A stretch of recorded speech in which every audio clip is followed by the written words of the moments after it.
Hello everyone, welcome to Obipedia. I hope you all are doing great. My name is Akshay Soni, reasoning mentor at अबीपीडिया। तो जैसा कि आप screen पे देख चुके होंगे कि कैसे आप अपने मार्क्स को मैक्सिमाइज कर सकते हैं इन रीजनिंग सेक्शन जो कि एक इम्पॉर्टेंट रोल प्ले करेगा आपके जो भी एग्जाम है उनको क्वालिफाई करने में, उनको क्लियर करने में। ठीक है, मैं बात कर रहा हूँ एसएससी के सीजीएल, सीएचएसएल, एमटीएस और सीपीओ इन सभी एग्जाम्स की। ठीक है, क्योंकि आपको पता है अभी कि सीजीएल और सीएचएसएल के जो मेंस एग्जाम हो रहे हैं उनमें भी रीजनिंग आ रहा है और एक सिग्निफिकेंट जो है इसमें मार्क्स आपको मिल रहे हैं। ठीक है, 90 मार्क्स से आपको जो है एग्जाम में इसमें मिल रहा है। ठीक है, तो इसलिए एक ये चीज़ बहुत इंपॉर्टेंट बन जाती है कि आप जो है किस तरह से आप ज़्यादा से ज़्यादा बेटर उसमें परफॉर्म कर पाएँ। ठीक है, तो मैं कुछ आपको पॉइंट्स बताऊँगा और कुछ मैं टॉपिक्स बताऊँगा जिन पे आपने ध्यान देना है और कुछ चीज़ें जो कॉमन मिस्टेक्स हैं उनको मैं चाहूँगा कि आप उनको अवॉइड करें। वो सारी चीज़ें हम डिस्कस करेंगे। तो लेट अस स्टार्ट। सबसे पहले देखिए, हम जो बात करेंगे कौन-सी चीज़ें जो है, आप जो है इम्प्रूव करें, उनको ऊपर जो है वर्क करें, ठीक है? जैसे कि सबसे पहला पॉइंट यहाँ पे कंसिस्टेंसी इज़ द की। आपको कंसिस्टेंट रहना है, ठीक है? आपको डेली की डेली प्रैक्टिस करनी है, प्रैक्टिस के लिए कंसिस्टेंट रहना है, स्टडी करने के लिए कंसिस्टेंट रहना है, ठीक है? ऐसा ना हो कि आप जो है वीक में 1 बार प्रैक्टिस करें, ठीक है? तो उससे क्या होगा कि आप कॉन्सेप्ट को तो समझ पाओगे बट उसके उसको अप्लाई नहीं कर पाओगे, ठीक है? तो इसलिए आपने ध्यान रखना है कि आपको अपने काम के लिए कंसिस्टेंट रहना है। सेकंड, अपने जो स्किल्स हैं, स्किल्स को आपने इम्प्रूव करना है, उनके ऊपर वर्क करना है। ठीक है, देखिए क्या होता है एग्जाम में आपको क्वेश्चन आएंगे, क्वेश्चन में जब आप देखोगे क्वेश्चन को तो आपको एक आइडिया हो जाना चाहिए कि क्वेश्चन को कैसे हम अटेम्प्ट करें। ठीक है, उसमें क्या हमारा जो है उसमें रोल होना चाहिए कि किस तरह से उसको जो है क्वेश्चन को सॉल्व करना है। ठीक है, सोल्यूशन पे कैसे आना उसके।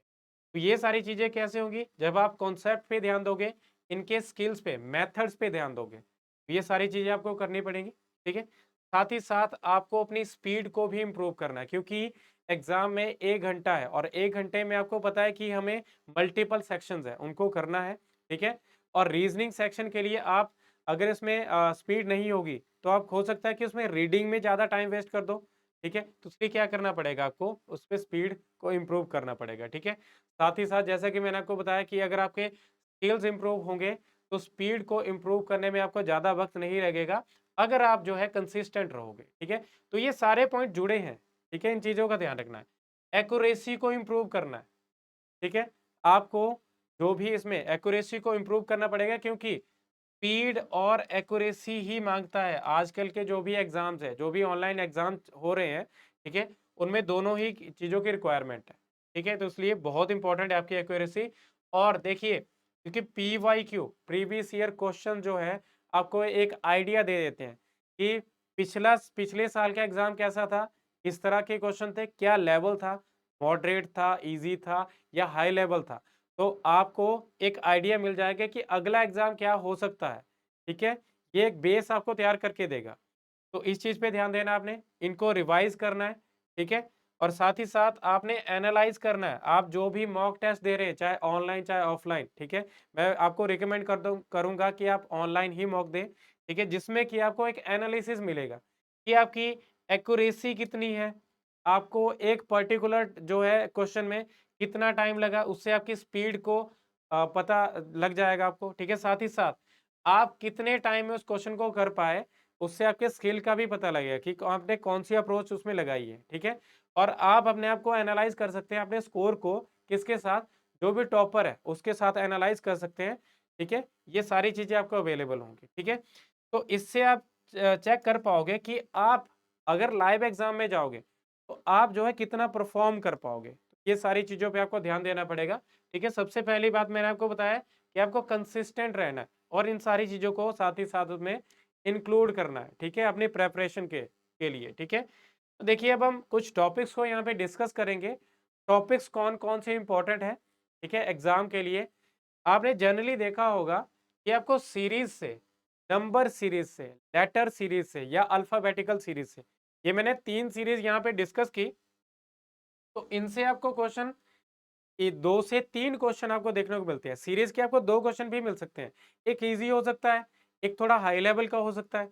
तो ये सारी चीज़ें यहाँ पे देखने को मिलेगी। देखिए लेटर सीरीज़ कोई ज़्यादा टफ नहीं है, बट क्या होता है कि अगर हमने प्रैक्टिस नहीं की, तो आपको वहाँ पे टफ लगेगा क्वेश्चन, ठीक है? तो आप क्या करोगे? या तो उसको अवॉइड करोगे, क्वेश्चन को स्किप कर दोगे या फिर उसमें अपना टाइम वेस्ट कर दोगे, ठीक है? तो अपने टाइम भी वेस्ट नहीं करना है। तो इसलिए क्या है, इनकी प्रैक्टिस करना बहुत ज़रूरी है, बहुत इम्पोर्टेंट टॉपिक है, ठीक है?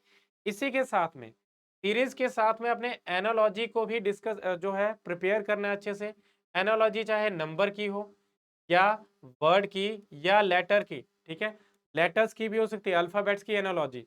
तो ये सारी चीज़ें आपने जो है करके जाना है क्योंकि एनालॉजी से भी आपने जनरली देखा होगा चाहे आपका टायर 1 हो, चाहे आपका टायर 2 हो, ठीक है?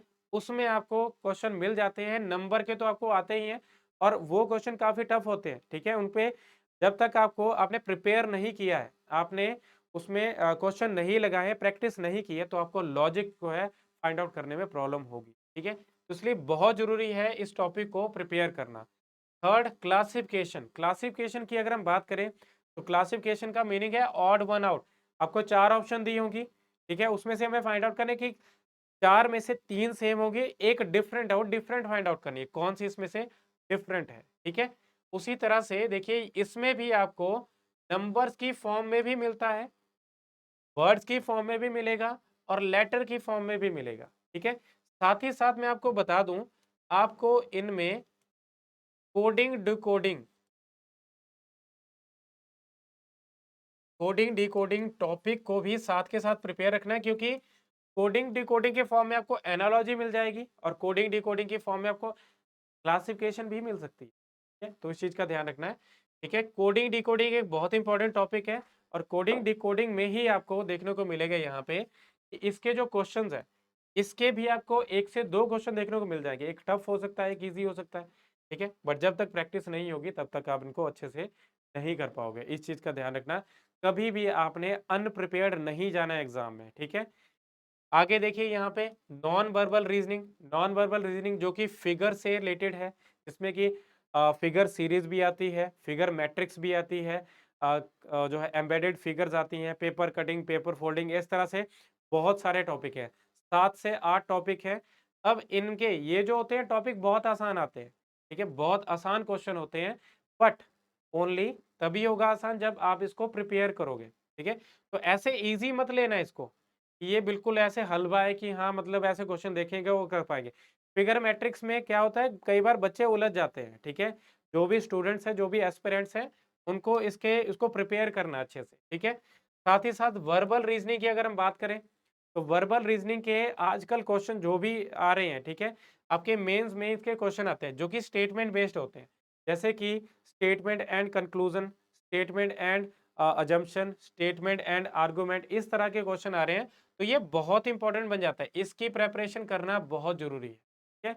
तो आप इनको व्यू कर सकते हैं हमारे जो भी प्लेलिस्ट है उसमें व्यू कर सकते हैं, ठीक है? देखिए सिलॉजिज़्म की अगर हम बात करें, तो ये सिलॉजिज़्म से आपको 1 या 2 क्वेश्चन मिल सकते हैं, ठीक है? एक्सपेक्ट कर सकते हैं।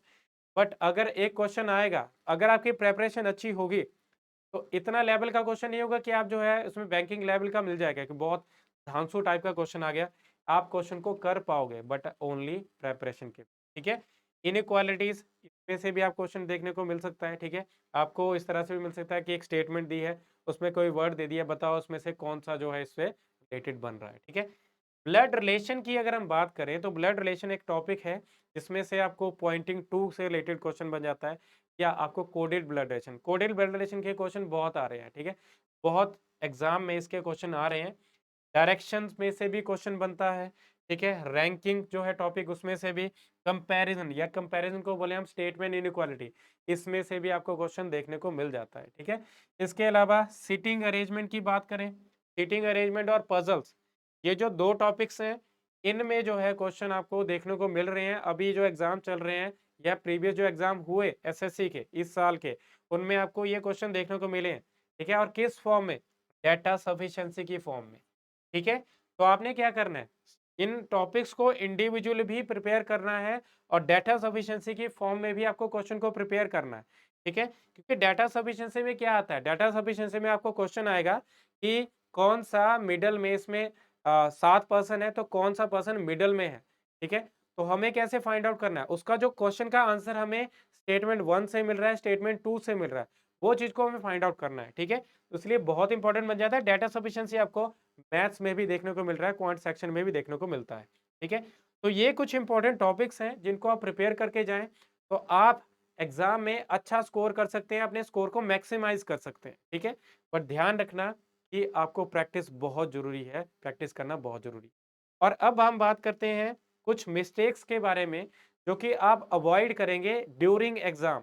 देखिए, सबसे पहले आप जब मॉक्स लगाएँगे तो आपको पता होगा कि कौन-सी मिस्टेक जो है बार-बार कर रहे हैं, कहाँ पे आप रिपीट कर रहे हैं मिस्टेक। तो उन मिस्टेक्स को अवॉइड करें, ठीक है? आपके लिए बेहतर होगा। ठीक है, नेक्स्ट है do not guess the answer. हमें आंसर को गेस नहीं करना है, क्योंकि आपको पता है कि उसमें जो है हमारे मार्क्स कट जाएँगे, नेगेटिव मार्किंग है, ठीक है? तो आंसर को गेस नहीं करना है, इस चीज़ का ध्यान रखना है। Do not click wrong option. देखिए क्या होता है, प्रेशर होता है एग्जाम में, ठीक है, कि हमें जो है इस टाइम के बीच में जो है हमें एग्जाम को क्वेश्चंस को करना है, तो हम क्या करते हैं, ऑप्शन कोई और है और जो आंसर कोई और कर देंगे हम क्लिक, ठीक है? तो इसलिए क्या करना है, उस चीज़ का ध्यान रखना है, अपने अंडर प्रेशर काम नहीं करना, थोड़ा ईज़ी रखना है अपने दिमाग को, ठीक है? तो इस चीज़ का ध्यान रखें। आगे देखिए, do not start from the time consuming question. देखिए आपके पास एक जो है जो टाइम है, थोड़ा-सा ही टाइम है, ज़्यादा कोई टाइम नहीं बोल सकते। तो उसमें आपको क्या करना है, उसमें आपको क्वेश्चंस को कंप्लीट करना है। मान लो अगर आपने एक बड़ा क्वेश्चन ले लिया, ठीक है? अब मान लो सीरीज़ का क्वेश्चन ले जो कि एक टफ सीरीज़ है, ठीक है? उसको आपने स्टार्ट कर दिया, उससे क्वेश्चन शुरू कर दिया और उसके बाद क्या हुआ? उसमें टाइम वेस्ट हो गया। एक और चीज़ आती है, देखिए, staying on the question for long time. इन दोनों को आप दोनों को कनेक्ट कर सकते हैं। आपने क्वेश्चन किए, मान लीजिए आपने पहले क्वेश्चन उस तरह का किया था बट एग्जाम में नहीं कर पा रहे, तो उस टाइम पे क्या होगा, आपके अंदर एक जो ईगो की भावना होगी कि नहीं यार, वहां पे तो मैं कर पा रहा था घर पे, बट यहाँ पे नहीं कर पा रहा हूँ। इसका मीनिंग है कि आप जो है डेफिनेटली अपने जो टाइम वेस्ट कर रहे हो, और बेटर है कि आप टाइम वेस्ट करने की जगह आप मूव ऑन कर जाओ, अगले क्वेश्चन पे मूव कर जाओ, उस क्वेश्चन को स्किप कर दो, या आपके पास अगर टाइम बचता है तो उस टाइम पे उसको करो। वैसे तो टाइम बचता नहीं है, बट क्या होता है, अगर हमारी अच्छी प्रिपरेशन होगी तो हमारे पास कुछ टाइम रह जाता है जिसके बाद हम उस क्वेश्चन को कर पाएंगे, ठीक है? तो इस स्ट्रेटेजी को आप लेके चलें, ताकि आप जो है अपना टाइम को सेव कर पाएं अगले क्वेश्चंस के लिए, ठीक है? आगे देखें, मिसअंडरस्टैंडिंग द क्वेश्चन। देखिए क्या होता है, कई बार जो है हमें क्वेश्चन में स्टेटमेंट दी जाती है, ठीक है? स्टेटमेंट दी जाएगी, उस केस में क्या होगा, हमें स्टेटमेंट को पढ़ना है, अच्छे से पढ़ना है और उसको अंडरस्टैंड करना है। गलत अगर उसको अंडरस्टैंड कर लिया और उसके अकॉर्डिंग जो है हमने क्वेश्चन को अटेम्प्ट कर लिया, तो क्या होगा, या तो हमें क्वेश्चन में जो ऑप्शन नहीं मिलेगी, ऑप्शन के अलावा अगर ऑप्शन नहीं मिले तो हम फाइंड आउट करेंगे कि नन ऑफ दीज हो। मान लो अगर नन ऑफ दीज भी ना हो, ठीक है, तो तीसरे क्या होगा, फिर हम क्या करेंगे, रॉन्ग मिस्टेक जो है, रॉन्ग ऑप्शन को क्लिक करेंगे, जो कि ये आ गया, क्लिकिंग द रॉन्ग ऑप्शन, ठीक है? तो इस चीज को अवॉइड करना है, क्वेश्चन में जो भी स्टेटमेंट है उसको अंडरस्टैंड करना है।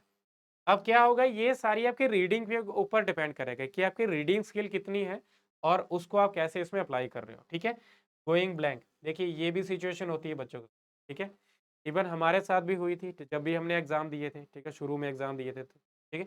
ये क्या होती है, ये सिचुएशन ऐसी होती है कि आप जो है एग्जाम में जाओगे, आपको कोई क्वेश्चन देखा और एक टाइम एग्जाम का प्रेशर होता है, उस टाइम पे हम ब्लैंक हो जाते हैं, बिल्कुल हमें समझ नहीं आता कि अगला स्टेप क्या करें, ठीक है? मैथ्स के केस में भी होता है, ठीक है? रीज़निंग के केस में भी होता है। तो ये सारी चीज़ों को आपने क्या करना है, अपना माइंड को रिलैक्स करना है। इसके लिए सबसे बढ़िया स्ट्रैटेजी क्या रहती है, आप मॉक्स दें, ठीक है? ऑनलाइन मॉक्स दें, अपने आप को एनालाइज़ करें कि हम जो है यहाँ पे अंडर प्रेशर कहाँ पे आ रहे हैं, ठीक है? उस चीज़ को इम्प्रूव करें, ठीक है? तो इस चीज़ का ध्यान रखना है, गोइंग ब्लैंक आपने आपने बिल्कुल ब्लैंक नहीं होना है, अपने आप को सँभाल के रखना है, ठीक है? बाकी ये चीज़ मैं आपसे डिस्कस कर चुका हूँ।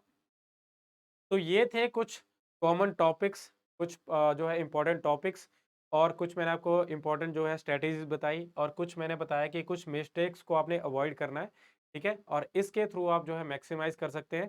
ध्यान रखना कंसिस्टेंसी अपने प्रैक्टिस में, अपने रीडिंग में, ठीक है? उस चीज़ का ध्यान रखना है। And that is all for now. Thank you so much.